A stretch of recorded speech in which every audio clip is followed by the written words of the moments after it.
Pakistani army का surrender का किस्सा तो आप सबने सुना होगा कि भारत के सामने जो सरेंडर किया था 93,000 पाकिस्तानी फौजी, लेकिन भाई टीटीपी ने भी सरेंडर करवाया है। 50 से ज़्यादा फौजियों को सरेंडर करवाया है। पहले आप ये वीडियो को देखिए।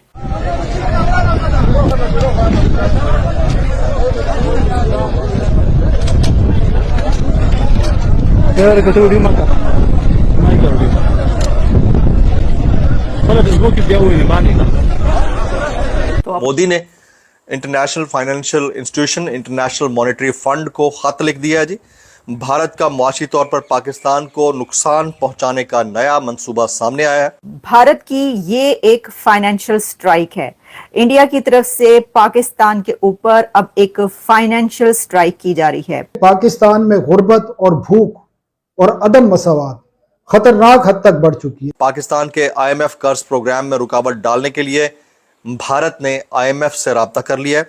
और ये मेरे मुताबिक बाकी हमले, जिसमें YouTube चैनल्स बैन करना, जिसमें सोशल मीडिया को बैन करना, जिसमें वाटर जो सस्पेंशन है उसको करना, इंडस वाटर ट्रीटी को सस्पेंड करना, ये जितनी भी अभी तक स्ट्राइक्स हुई हैं, जितने भी इस वक्त तक स्टेप्स लिए गए हैं, मेरे मुताबिक इंडिया का ये सबसे बड़ा स्टेप है, सबसे बड़ा एक्ट। अगर पाकिस्तान के अंदर इंसानी हुकूक की पामाली के ऊपर कोई किसी फाइनेंशियल बॉडी को खत लिखता है तो ये ग्रीवेंस है, लेकिन अगर आपका कोई पड़ोसी दुश्मन मुल्क बाकायदा तौर के ऊपर किसी फाइनेंशियल बॉडी को ये डायरेक्ट करता है, स्टेटमेंट देता है, एक बड़ी मईशत होने के नाते ये कहता है कि मुझे यहां से खतरा है किसी चीज का, तो उसके ऊपर कंसिडरेशन से ज्यादा अमल दरामद के चांसेस होते हैं।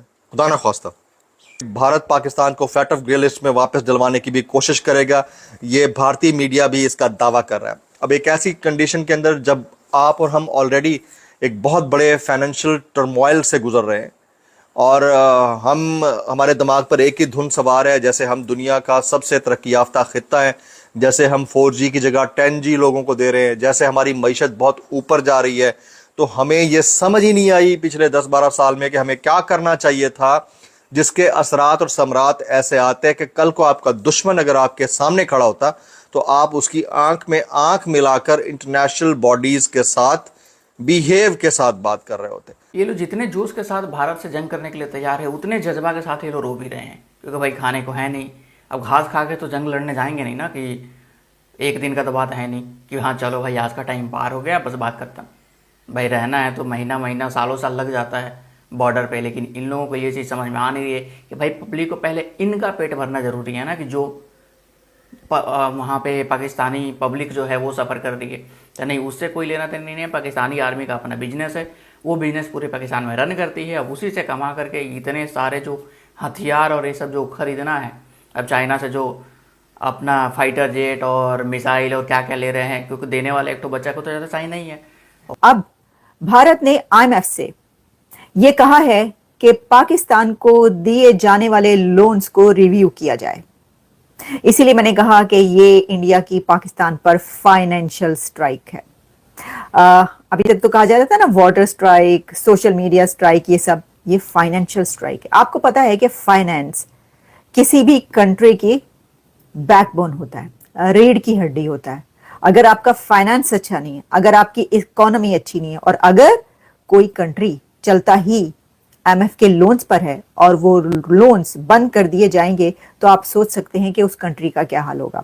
आलमी बैंक ये कहता है कि पाकिस्तान की जो आबादी है, जो 42.4% है, वो फूड खुराक की कमी का तेजी से शिकार हो रही है, और उनको उनकी जो ज़रूरियात हैं एक इंसान की खाने पीने की, उनके पास इतने वसाइल ही नहीं है, फूड ही नहीं है कि वो अपने बच्चों की, अपने अहले खाना की खुराक की कमी की सिक्योरिटी जैसे खुराक की जो ज़रूरत है वो पूरा कर सके। इंतहाई ख़तरनाक बात है, और हमने देखा है अफ्रीका के कई ममालिक में क्या हुआ है। तो वो कहते हैं कि इस किस्म की सूरत हाल की तरफ, और ये सिर्फ उसकी तादाद भी बता रहे हैं, ये 42.4 तो हैं, ये तो पॉवर्टी लाइन से नीचे हैं। उसने कहा जी 10 मिलियन पाकिस्तानी जो हैं, 10 मिलियन पाकिस्तानी इस वक्त उनको खुराक का मसला है, उनके पास वसाइल ही नहीं है कि वो खाना खा सकें, जो उनकी ज़रूरत है उससे भी कम। वो मतलब है कि ये ज़्यादा से ज़्यादा एक टाइम का खाना खा रहे हैं, और 1 करोड़ से ज़्यादा लोग हैं। ये इंतहाई मुफलिसी का शिकार है। जो पॉवर्टी लाइन से भी नीचे है। यह सूरत हाल है इस मुल्क की इस वक्त, ये बता रहे हैं। जय हिंद दोस्तों, जैसा कि वीडियो में आपने देखा, आई होप आपको ये वीडियो देखने में बहुत ही ज़्यादा मज़ा आया होगा, क्योंकि इस वीडियो में जिस तरीके से नाविका कुमार ने अपने तीखे अंदाज में जो सुलझे हुए सवाल पूछे हैं, उसमें विवेक श्रीवास्तव फंसते ही चले गए, क्योंकि ये पाकिस्तान का प्रोपेगेंडा इंडिया में फैलाने में इनको महारत हासिल है। क्योंकि ये खाते इंडिया का है लेकिन गाना पाकिस्तान का गाते हैं, तो आप इनकी मेंटेलिटी समझ सकते हैं। और जिस तरीके से प्रदीप भंडारी जी ने अपने सबूतों और तथ्यों से विवेक श्रीवास्तव जी को आईना दिखाया, इनकी बोलती बंद कर दी और इनके प्रोपेगेंडा को इंडिया में शुरू होने से पहले ही फेल कर दिया।